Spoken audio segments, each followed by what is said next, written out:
Ya, Assalamualaikum warahmatullahi wabarakatuh. Hari ini kita masuk ke pertemuan pertama atau 9 setelah mid semester. Ya, untuk melanjutkan materi kita menuju UAS ya. Nggak terasa kalian baru masuk udah mid semester. Ya, udah nggak lama lagi ini. Sampai pertemuan Natal udah UAS selesai kalian semester 1. Makanya saya selalu bilang sama mahasiswa, kalau setiap mahasiswa itu kuliah efektif paling 8 sampai 10 bulan dari kalender. Kalian boleh hitung berapa hari kalian kuliah, dikurangi dengan tanggal merah libur nasional dan libur kampus. Ya, jadi nggak ada yang bilang itu kuliah lama 4 tahun atau segala macam ya, kalian bisa rasakan sendiri. Yang seharusnya kalau satu semester itu 6 bulan, berarti 1,5 semester itu 3 bulan, tapi kalian lebih kurang 2 bulan udah ujian tengah semester ya. Hari ini kita masuk di materi teori kedaulatan ya. Kedaulatan ini pembahasan mengenai kekuasaan negara akan menyentuh hal-hal yang disebut dengan kedaulatan.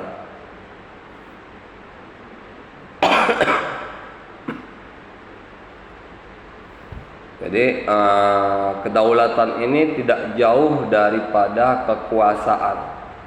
Ya, apalagi dalam negara kita sistem Pancasila, sistem Undang-Undang Dasar, kedaulatan rakyat berada di kedaulatan Indonesia berada di tangan rakyat dan diwakilkan oleh wakil-wakil rakyat yang duduk di parlemen.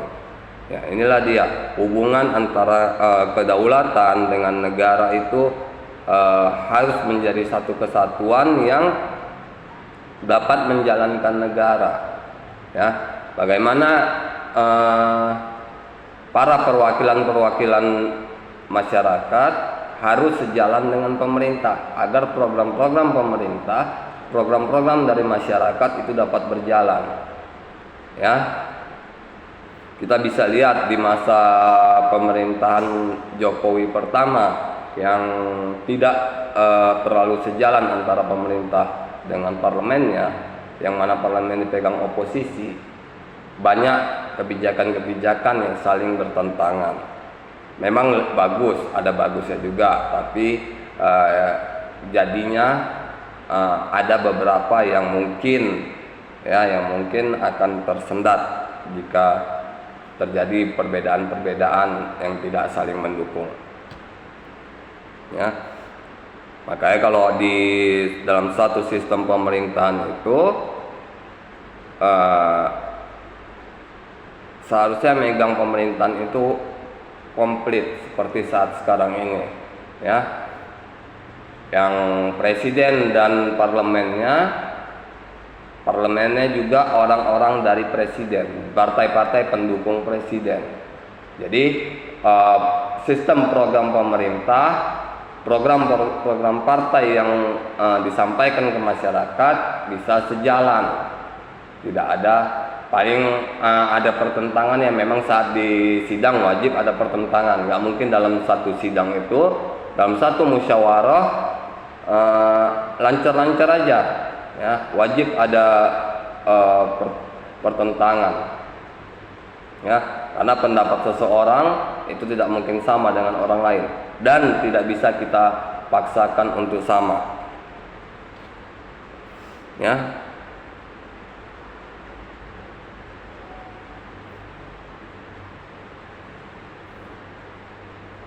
Ya, kedaulatan berasal dari bahasa Inggris yang berasal dari kata sovereignty yang berarti kekuasaan yang tertinggi ya.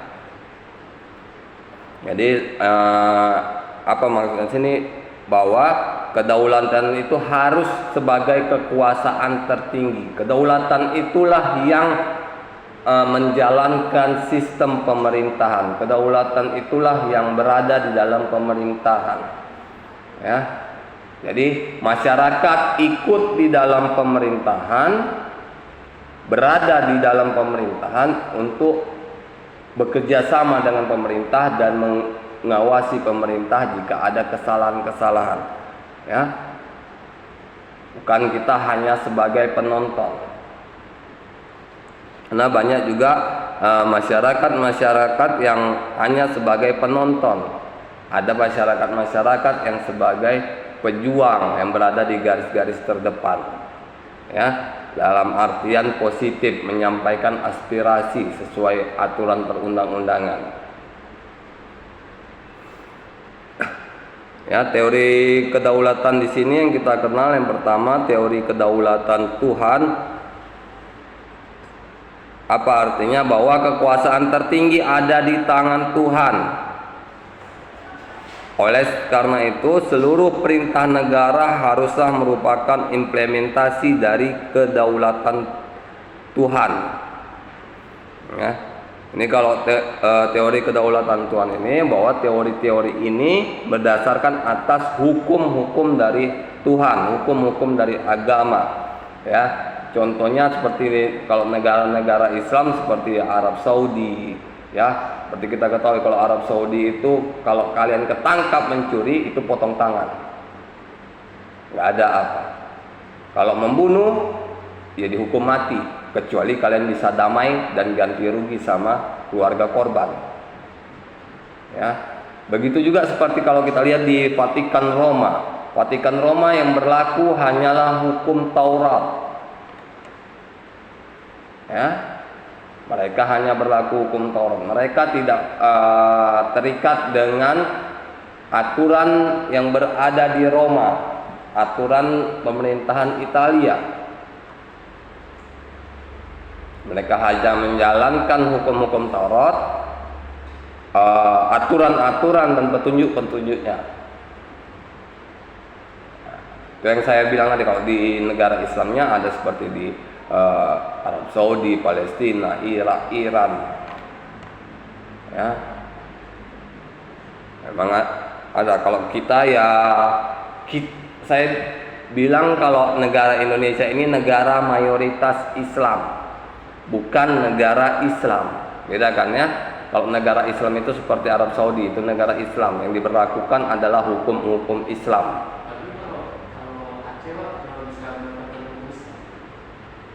Enggak maksimal juga, enggak maksimal.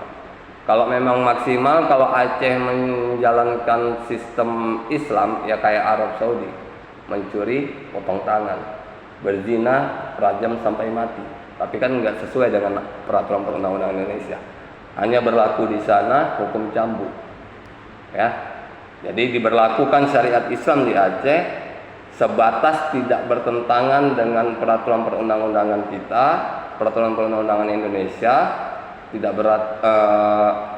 bertentangan dengan aturan dari Komisi Hak Asasi Manusia. Karena sangat hati-hati sekarang ini dalam menerapkan hukum yang terlalu menyinggung dengan Komnas HAM, maka akan terjadi keributan. Ya. Lain hal kalau memang sistemnya kayak kerajaan-kerajaan. Nggak ada Komnas HAM di dalamnya. Ya, mana pernah kita lihat ada hukuman mati di Arab Saudi, Komnas HAM berbunyi. Nggak ada. Hah? Brunei kerajaan. Nggak pernah ada kita dengar Brunei penyelenggaraan eksekusi apapun nggak pernah ada tersiar di media. Ya, kita lihat yang sistem kerajaan nggak pernah ada. Karena memang seluruh sistem kerajaan itu patuh pada rajanya, patuh pada perintah rajanya. Kalau hukuman mati, kata raja, hukuman mati. Korea Utara, berapa orang warganya yang hilang, nggak pernah ditelusuri oleh Komnas HAM. Ya, Komnas HAM ini ada di dunia internasional pun ada.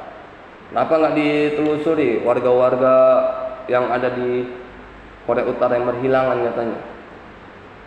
yang pengakuan warga Korea Utara yang berhasil nyebrang ke Korea Selatan. Ya, banyak kalian bisa lihat di YouTube pengakuan warga Korea Utara yang berhasil nyebrang ke Korea Selatan. Yang seperti saya bilang, di sana tidak ada jaringan. Sehebat apapun HP kalian, iPhone 13, iPhone berapapun HP kalian bawa ke sana, lebih berharga kalian HP Nokia 3310 yang bisa cuma telepon sama SMS, itu yang bisa di sana. Nggak ada guna. Makanya jarang ada orang yang studi wisata ke sana. Paling ke Korea Selatan. Kalau Korea Selatan masih terbuka. Ya.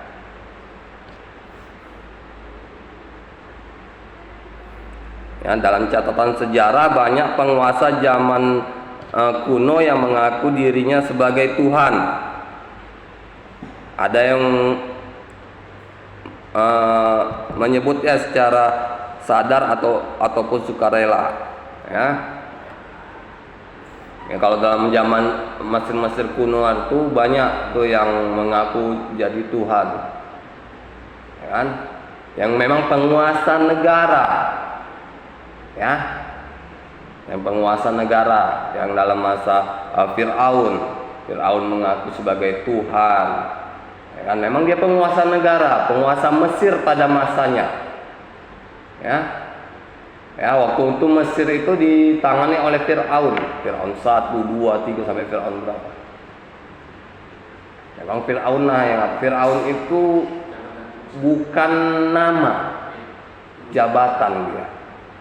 Ya, jadi kalau Fir'aun 1 itu ada namanya, Fir'aun 2 ada namanya masing-masing.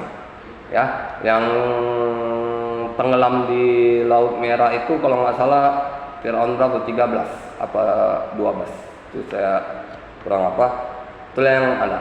Itulah yang sistem yang mengaku sebagai Tuhan, penguasa negara mengaku sebagai Tuhan. Ya. Kalau yang di era modern sekarang, saya pikir kalau ngaku secara langsung sih lebih kurang seperti Korea Utara. Ya, kenapa Korea Utara? Lihat, Korea Utara tertutup dari dunia luar.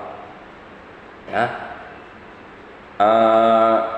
tidak ada akses keluar walaupun secara digital. Kalian boleh cek Facebook kalian, kan bisa pencarian scroll berdasarkan negara. Kalian scroll cari berdasarkan negara. Korea Selatan kalian bisa dapat. Jadi mereka nggak menerima secara ekspor Enggak. Ada jaringan di tempat mereka. Itu hanya untuk pertahanan dan pemerintahan.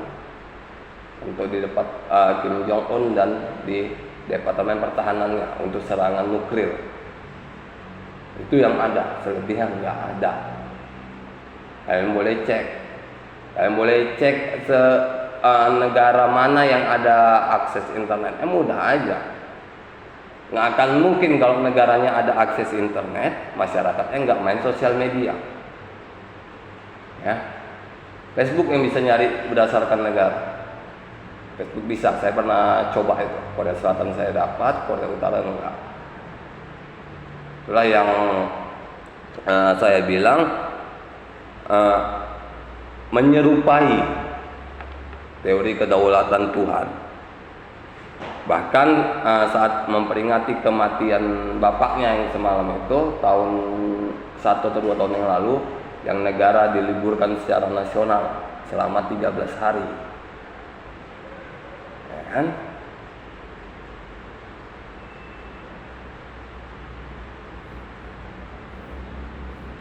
Yang kedua ada teori kedaulatan raja. Ya, raja biasanya bersandar pada kemampuannya untuk meyakinkan rakyat bahwa ia dan keturunannya yang berhak diangkat dalam kedaulatan dan kekuasaan yang tertinggi. Kalau yang dalam sistem kedaulatan raja ini sampai sekarang masih ada. Ya, bagaimana Inggris dengan ratunya. Ratu ini meninggal, Elizabeth II, ini naik anaknya yang raja. Ya, bagaimana negara-negara lain masih banyak yang sistem kerajaan. Arab Saudi masih raja. Ya, banyak. Jadi kalau sistem raja ini, sistem kerajaan ini itu berdasarkan garis keturunan. Ya. Mesti anaknya yang meneruskan. Ya. Dalam hal jika anaknya masih di bawah umur, maka untuk sementara diganti oleh adiknya. Diganti oleh adiknya. Jika anaknya sudah dewasa, maka anaknya kembali yang menjadi pemimpin negara itu. Contoh Korea Utara semalam juga, ya. Saat Kim Jong Un dinyatakan punya penyakit kritis yang hampir meninggal, maka yang dibahas media adalah keturunannya. Keturunannya paling besar itu umur 10 apa 11 tahun, tidak bisa memimpin suatu negara. Maka untuk sementara kalaupun dia harus meninggal itu kepada adiknya. Ya. Nanti setelah anak ini umur 18 sampai 20 tahun, maka kembali ke anak ini. Itulah sistem kerajaan. Tetap dia balik. Ya, tetap dia harus garis keturunan. Biasanya garis keturunan itu kepada anak laki-laki tertua. Ya. Anak perempuan nggak dapat garis keturunan untuk memimpin suatu negara di sistem kerajaan. Kecuali memang negaranya mengizinkan pemimpinnya itu sebagai perempuan sebagai pemimpin seperti di Inggris. Tapi kalau kita lihat di negara-negara Arab itu nggak ada perempuan, ya, nggak pernah ada sejarahnya. Di Arab Saudi juga nggak ada, semua laki-laki berdasarkan garis keturunan, ya. Kalau nggak salah kalau salah mohon direvisi nanti ya. Itu berdasarkan keturunan Ali bin Abi Thalib yang memimpin sekarang. Ya, memang berdasarkan keturunan. Ya. Kekuasaan yang mutlak pada raja terjadi banyak penyelewengan kekuasaan ini ke dalam tirani. Ya. Jadi kekuasaan yang mutlak ini banyak terjadi penyelewengan. Ada beberapa sistem kerajaan ini yang memang negaranya maju. Seperti kita lihat negara-negara persemakmuran Inggris, ya, Wales, Australia, ya, Malaysia, Singapura, maju. Karena memang Ratu Inggris semalam itu memang sangat memperhatikan negara persemakmurannya. Kalian boleh cek, orang nggak berapa kenal dengan negara Kanada, lihat pariwisata negara Kanada di YouTube. Kalian boleh lihat. Kanada masih di bawah kerajaan Inggris. Lihat, maju dibikinnya negaranya. Ya, negara-negaranya maju. Itulah yang biasa memang yang di bawah persemakmuran itu diperhatikan, dibuat tim khususnya juga untuk menangani agar negara ini maju. Apa keuntungan dari negara di persemakmuran? Lihat, di negara mereka ekonomi rata-rata stabil atau bahkan tinggi. Ya, bahasa mereka juga sudah dapat bahasa internasional. Ya, Malaysia kalau kalian boleh tahu itu bahasa pertamanya itu malah Melayu, tapi mereka juga mewajibkan bahasa Inggris. Kita yang daerah jajahan Jepang, ya, Jepang dan Belanda 3,5 abad, 350 tahun. Harusnya kita bisa berbahasa Belanda, apalagi anak hukum. Tapi nggak ada yang bisa. Bahkan beberapa kampus-kampus swasta mata kuliah bahasa Belanda itu sudah dihapuskan. Karena apa? Karena nggak ada lagi staf pengajarnya. Ya. Bukan karena tidak dibutuhkan. Kalau nggak dibutuhkan, gimana kalian bisa memahami bahasa-bahasa Belanda yang ada di pelajaran kalian selanjutnya? Hukum pidana, hukum perdata, hukum tata negara.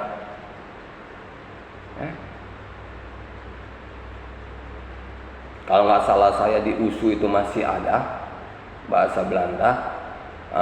Banyak universitas swasta yang ingin mempertahankan bahasa Belanda, mereka coba pinjam ke dosen dari USU, bisa dosen perbantuan namanya. Tapi makin disetujui satu kampus lain ikut-ikutan. Alhasil ya semua nggak usah dikasih, karena nggak cukup. Ya, kalau kita lihat prodi-prodi bahasa asing di USU sana maupun di Unimed itu minim. Yang banyak itu hanya bahasa Inggris. Ya. Coba kalian ngambil bahasa Inggris.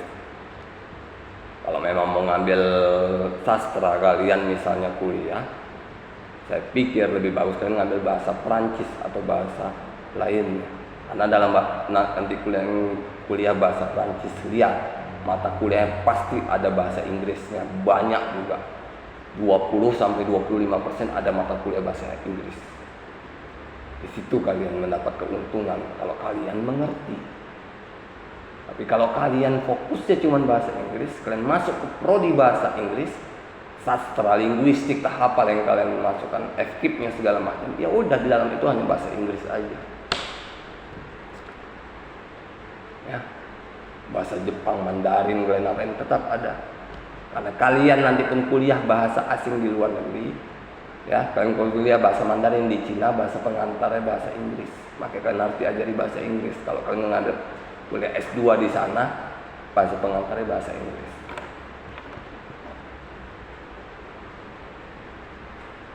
Ya, itulah kalau yang dari kembali ke teori kita dari sistem kedaulatan raja ini, itulah raja atau ratu yang ingin negara bagiannya maju, negara persemakmurannya juga maju, tidak hanya mengeruk keuntungan dari negara persemakmurannya, maka lihat ada kemajuan. Kita lihat lagi yang down, yang jatuh, negara persemakmuran. Kalau kita lihat adalah Timor Leste yang merdeka dari Indonesia. Ya, di masa kalau nggak salah Pak Habibie tahun 98 tahun 99. Pastinya nanti kita lihat sejarah ya. 98 atau 99 karena kita bukan di prodi sejarah juga. Ya, lihat sekarang mereka berpisah dari Indonesia, berdiri sendiri itu berdasarkan inisiasi dari Australia. Ya, lihat sekarang mereka di bawah garis kemiskinan. Kalian boleh lihat. Itulah contoh negara persemakmuran yang hanya, mohon maaf saya bilang, hanya mencari keuntungan dari negara persemakmuran. Karena di Timor Leste adalah ladang minyak. Ya, tidak ada kemajuan di sana. Bahkan ada beberapa video yang menginisiasi bahwa mereka ingin kembali ke Indonesia. Ya. Bahkan kalau kita ada lihat juga video-video dari TNI yang mereka belanja ke Indonesia, ya, pakai mata uang mereka.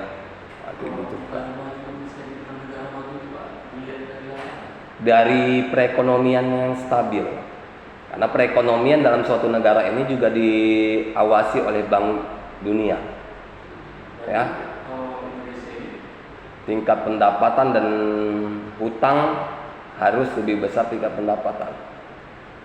Kita dibilang negara maju, tapi belum berkembang.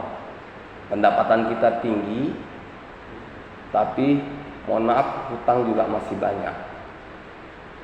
Ya, dari setiap presiden, kita nggak usah menyalahkan presidennya, dari setiap presiden itu selalu hutang banyak. Ya, kalau hutang banyak dengan pendapatan tinggi, maka ya harus membayar hutang juga, kan percuma juga, nggak bisa membangun wilayahnya. Ya. Selanjutnya teori kedaulatan rakyat. Dimulai teori kedaulatan rakyat merupakan reaksi atas teori kedaulatan raja yang kebanyakan menghasilkan monopoli dan penyimpangan kekuasaan yang akhirnya menyebabkan tirani dan kesengsaraan rakyat. Ya, ini dulu terjadi di Indonesia. Ya, kalau kita lihat di catatan sejarah bahwa negara Indonesia ini banyak dulu sistem kerajaan. Ya, di Sumatera juga ada kerajaan terbesar, itu kerajaan Sultan Delhi yang ada di Medan, Tebing Tinggi, Kisaran, dan Rantau Prapat dan yang lainnya. Ya, akan tetapi saya nggak tahu ya sejarah yang di Sultan Delhi ini, tapi sejarah yang pada umumnya kenapa kerajaan-kerajaan di Indonesia hilang karena masyarakat merasa sengsara atau tidak maju, maka mereka minta untuk kembali ke sistem kedaulatan rakyat. Ya, jadi sistem kerajaan yang bertahan hanya Jogja. Ya. Jadi kalau ke teori kedaulatan rakyat itu, sistem pemerintahan itu berasal dari rakyat, untuk rakyat dan kembali ke rakyat. Jadi orang yang duduk di pemerintahan itu masyarakat yang milih. Jadi jangan pernah kalian bilang kalau ada seorang pejabat yang korupsi, oh itu kan kalian yang milih, saya enggak. Itu adalah statement yang kurang bertanggung jawab kalau saya bilang. Kita balikkan aja. Ya, kalau kalian bilang seperti itu, saya balikkan gini. Gara-gara dirimu tidak milih, dia naik. Coba kamu pilih yang di bawahnya, kemungkinan yang di bawahnya yang naik. Ya, jadi kalau ada orang bertanya yang mengeluarkan statement seperti itu, balikkan ke dia. Kenapa nggak pilih yang lain? Kenapa harus tidak datang saat pemilihan?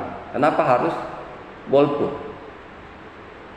Kalau memang dia yakin yang calon ini tidak baik, pilih yang calon yang menurut dia baik. Atau kalau memang dia tidak suka memilih, nggak usah komentar. Simple.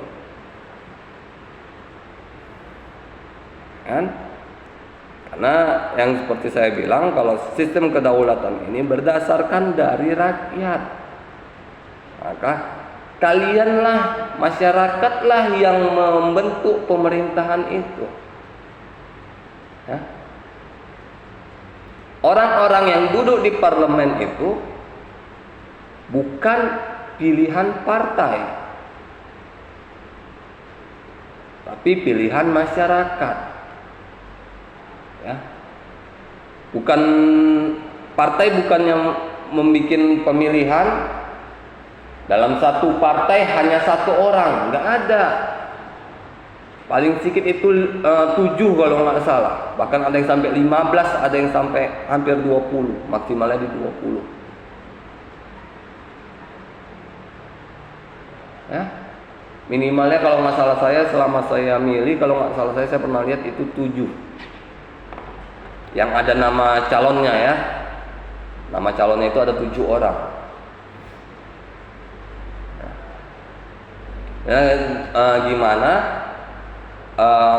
kita sebagai masyarakat pemilih, kalau memang ingin melakukan perubahan, pilihlah yang memang kita ketahui Kita ketahui rekam jejaknya. Seperti pernah saya bilang, kita harus pintar. KPU sudah menyediakan rekam jejak calon-calon yang akan kita pilih. Ya. Kita tinggal di kota, nggak ada yang tinggal di gunung. Jaringan pasti ada. Nggak ada paket kalian, duduk kalian di kafe, pesan minum aja, udah bisa kalian pakai wifi gratis. Ya. Biasa anak-anak mahasiswa ini lebih pintar dalam menginisiasi keterbatasan dana. Ya. Duduk di kafe, pesan teh manis dingin 5 jam nggak berangkat-berangkat, supaya cuma ngerjain tugas. Banyak yang kayak gitu. Ya. Kita cari tahu informasi-informasi pejabat-pejabat. Jangan juga asal milih. Oh ini ganteng, pilih. Oh ini tampaknya pintar, pilih. Nah, foto menipu. Kalian pasti tahu. Kalian mau pakai HP, kalian mau ke tempat tukang foto, ada jasa edit foto. Ya. Foto yang kulit kalian hitam bisa jadi putih macam orang Cina. Tanpa merusak struktur wajah kalian. Ya. Apapun yang di wajah kalian ini nggak ada yang berubah. Yang berubah hanya warna kulit. Kayak saya bilang kalian harus pintar dalam setiap pemilihan wali kota, pemilihan gubernur. Sempatkan kalian 10-15 menit baca dulu profil calon yang mau kalian pilih. Kalau kalian nggak open, ya nggak usah komentar. Simple menurut saya. Jika ada masalah, pejabatnya ketangkap KPK, ketangkap polisi, udah nggak usah komentar. Orang tua kalian nggak milih, nggak ada gunanya.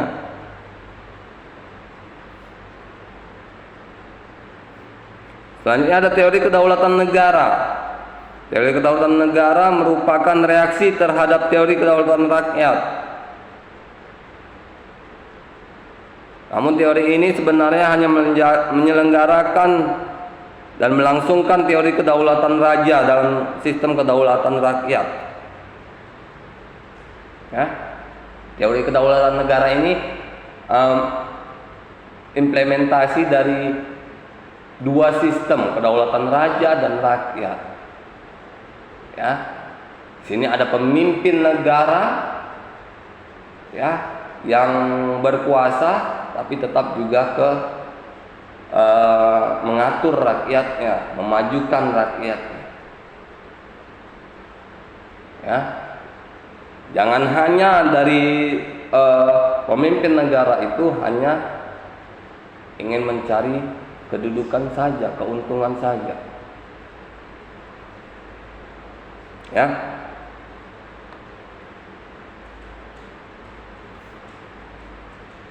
Perwujudan negara yang abstrak dikonkretkan dalam diri raja.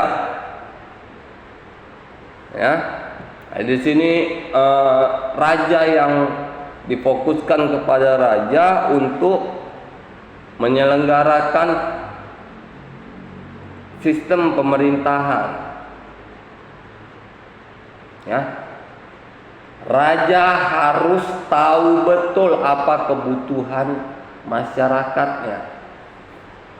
Sama kalau kita kalau jadi pejabat, wali kota, gubernur, presiden, harus tahu apa kebutuhan masyarakatnya.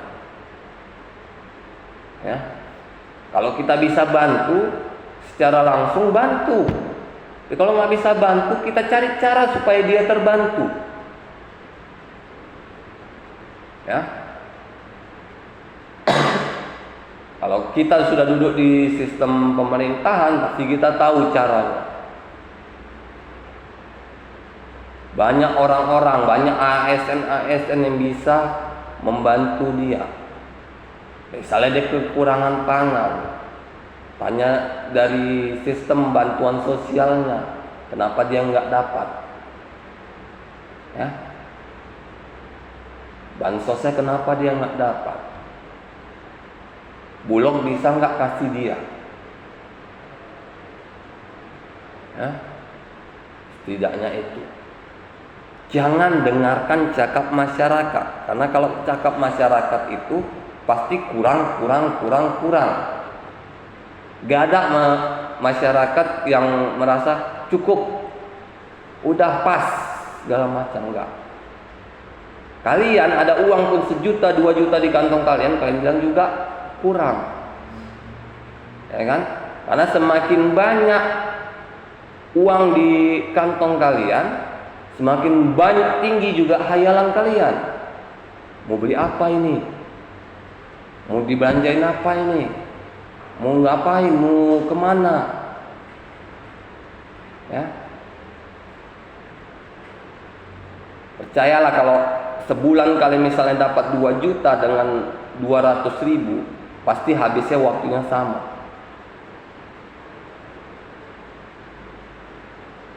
Ya. Makanya harus pandai mengatur diri supaya dapat lebih bermanfaat. Ya, saat kita menjabat misalnya dapat bermanfaat bagi orang banyak. Saat kita menjadi pejabat dapat bermanfaat. Ya, dapat membantu orang yang susah. Bukan dari kita hanya sebagai duduk, ya nikmati apa yang diberikan negara sebagai jabatan kita. Bukan. Ya, lihat, harus hati-hati, karena kita nggak tahu kalian ke depannya mau jadi apa. Ya, adapun rencana cita-cita kalian saat ini belum tentu sama nanti dengan yang 5 atau 10 tahun yang akan datang saat kalian lulus dari sini, atau saat kalian sudah membentuk diri. Ya, mau jadi apa? Tamat kalian sarjana hukum, mau ngapain kalian? Ambil PNS misalnya, ikutlah kalian PNS. Nggak ada yang melarang kalian ikut PNS, ikut. Untuk pengalaman kalian, rezeki kalian syukur, ada pengangkatan. Ya. Tapi jangan hanya PNS sebagai target kita. Saya selalu bilang, usahakan kalian gimana tamat nanti kalian sudah punya usaha sendiri, membentuk diri. Ya, dari sekarang udah bisa kalian mulai. Kalian bisa jual-jualan online, ya. Gimana caranya? Nggak susah. Kalian takut kalau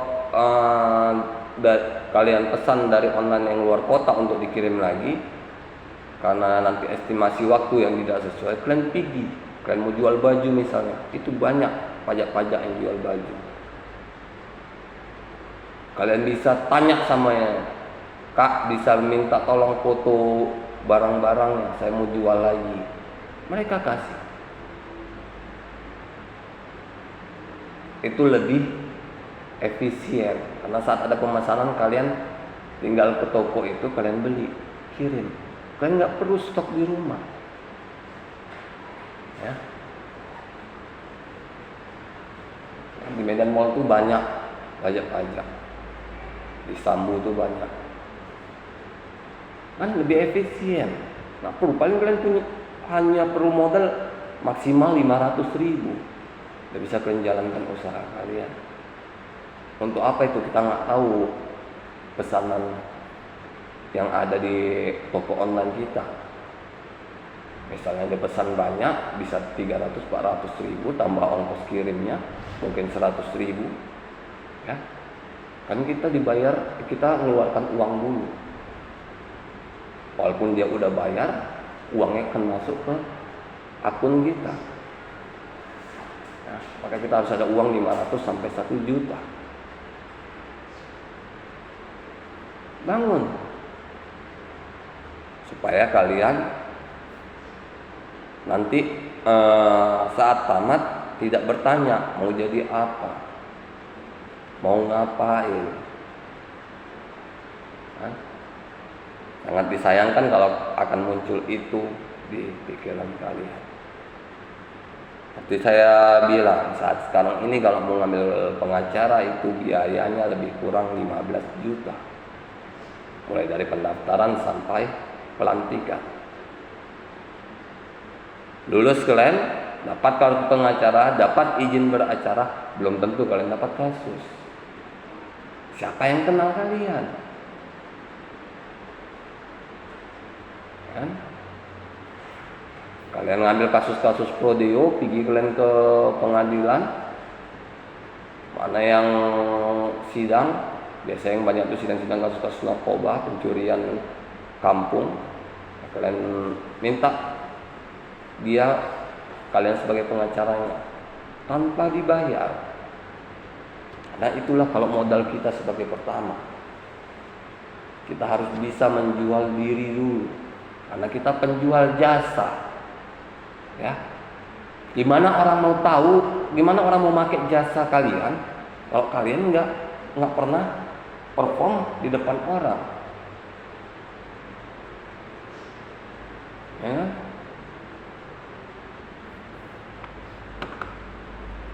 Ini ada teori yang terakhir itu teori kedaulatan hukum yang merupakan penyangkalan terhadap teori kedaulatan negara.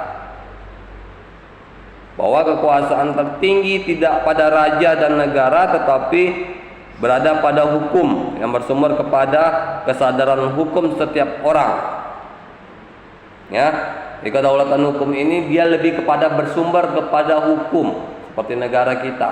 Apapun tindak tingkah laku kita ini ditakar dengan hukum. Ya.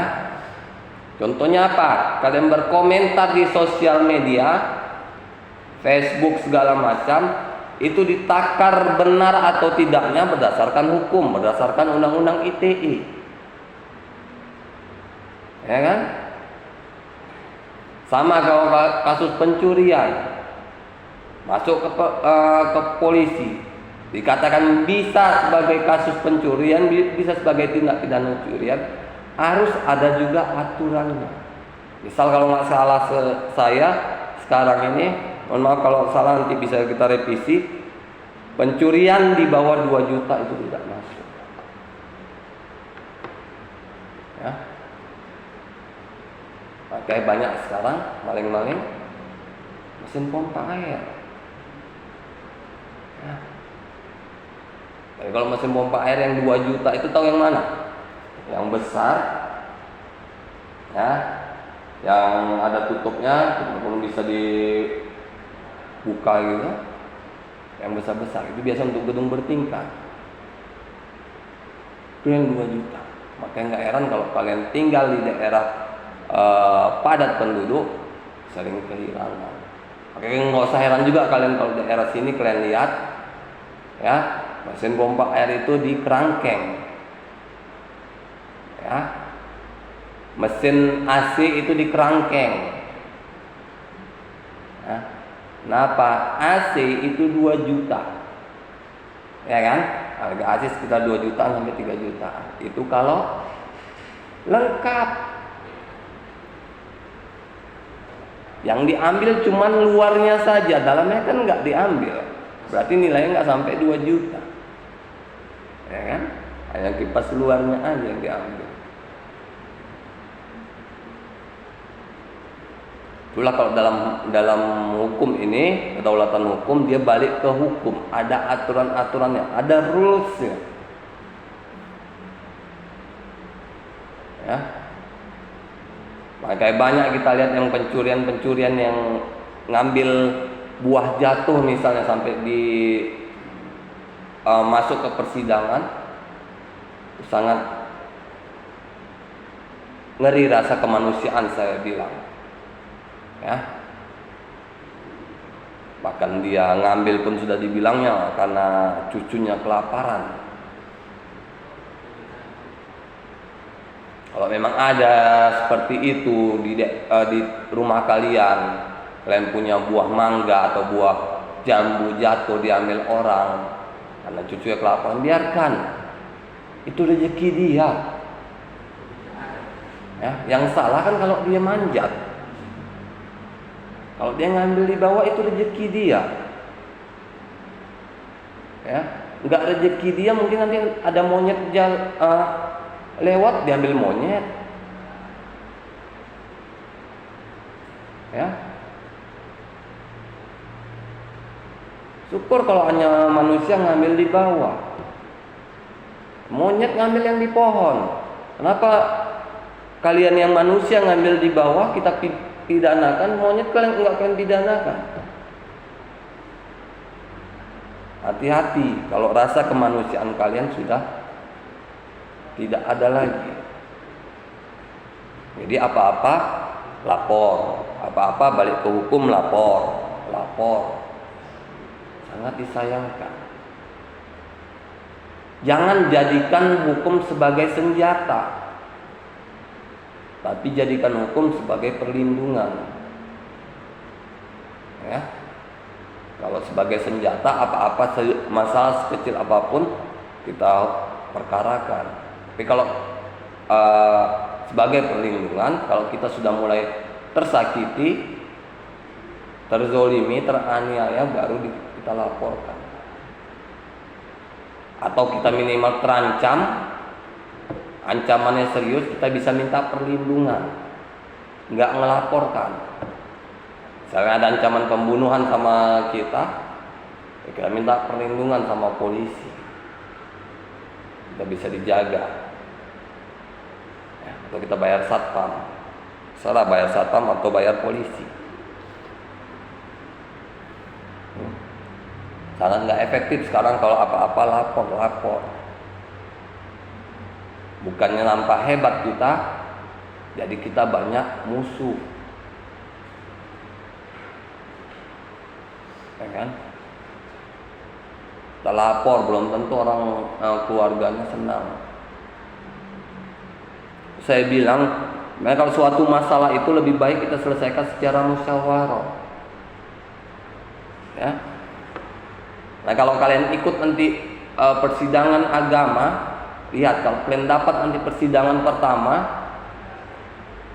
pasti hakimnya menyuruh mereka jumpa mediator dulu untuk dimediasi. Gak ada hakim langsung lanjut apa. Walaupun para pihak bilang udah lanjut aja majelis hakim, enggak, kalian tetap harus jumpa hakim mediator untuk dimediasi. Mediasi itu untuk dipertemukan apa keluhan si A, apa keluhan si B, ditemukan untuk dicari titik tengahnya. Jangan sampai bercerai. Makanya jauhi stigma bahwa pengadilan agama itu tempat bercerai. Nah, pengadilan agama itu selalu menyarankan orang untuk tidak bercerai, sebisa mungkin tidak bercerai. Kecuali kalau udah ada kekerasan fisik, itu wajib diceraikan karena udah nggak sehat. Ya.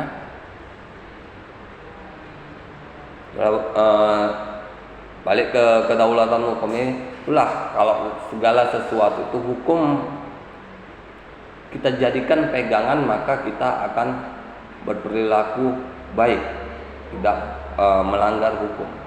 Kita hanya sekedar tahu kita melakukan ini, oh ada undang-undang ini, nanti salah. Ya, kita posting sembarangan di internet, ada undang-undang ITE, nanti salah. Ya. Saya masih sering sekarang posting. Tapi kalau bedanya, kalau dulu saya posting menyebutkan nama, sekarang enggak. Kita harus pintar-pintar.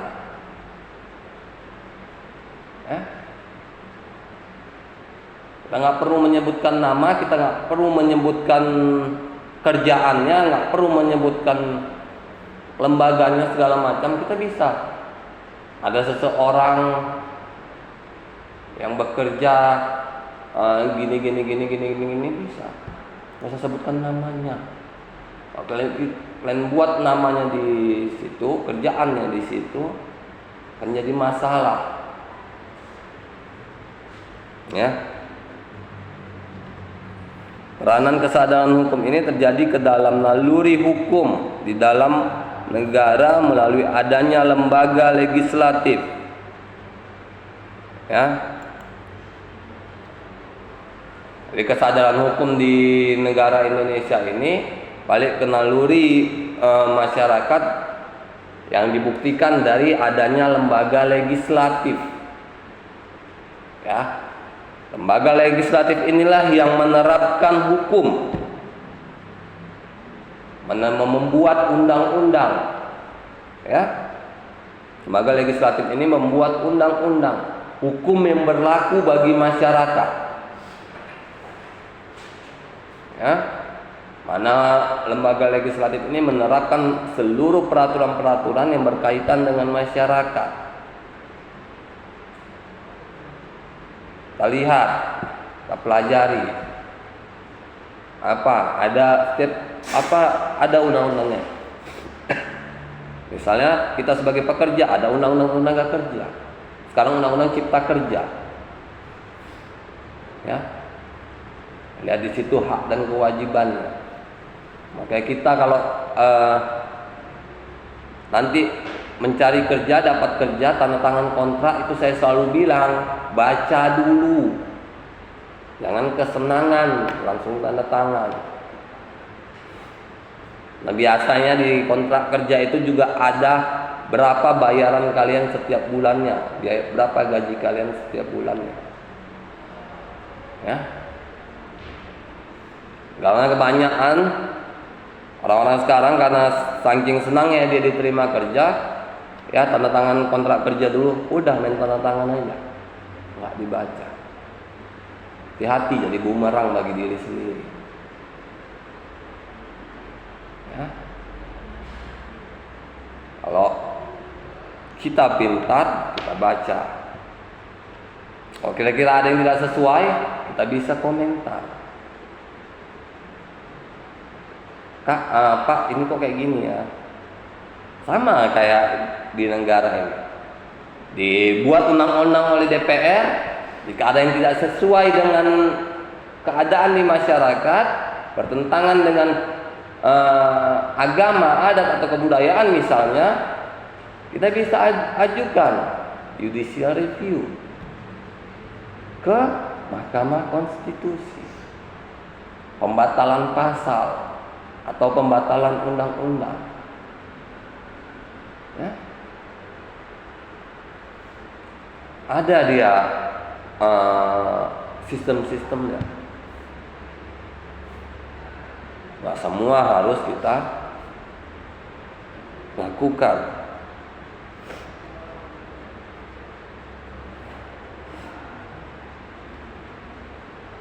Ya, lembaga legislatif yang populer disebut parlemen hanyalah suatu lembaga atau alat yang menjelmakan kesadaran hukum dari rakyat.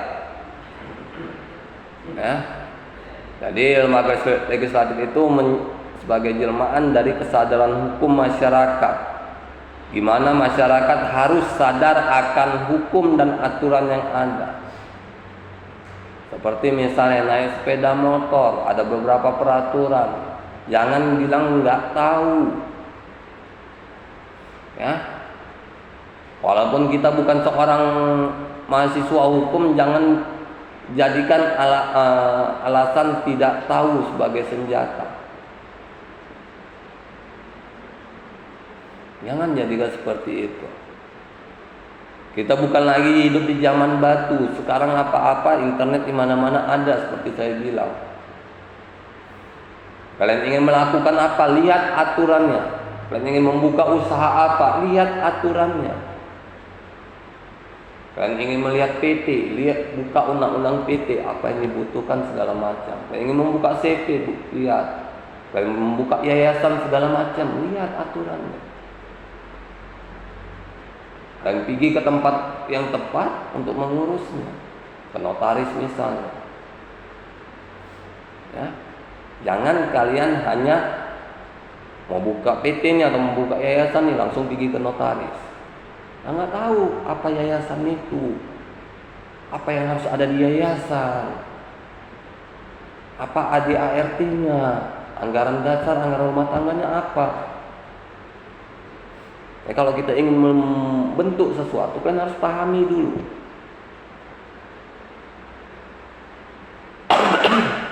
Sama kayak anggota parlemen ini kalau ingin membuat suatu peraturan perundang-undangan harus paham dulu. Jadi kalau ada masyarakat bertanya, mereka yang membuat ini bisa menjawab. Ya. Bisa menjelaskan.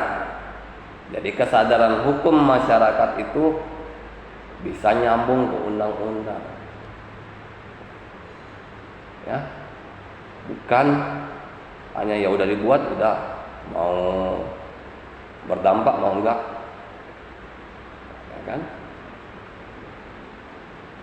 Semuanya kalau kita sebagai pejabat negara di dalam ilmu negara harus bermanfaat, karena semua yang kita kerjakan itu memakai anggaran, nggak ada yang kosong.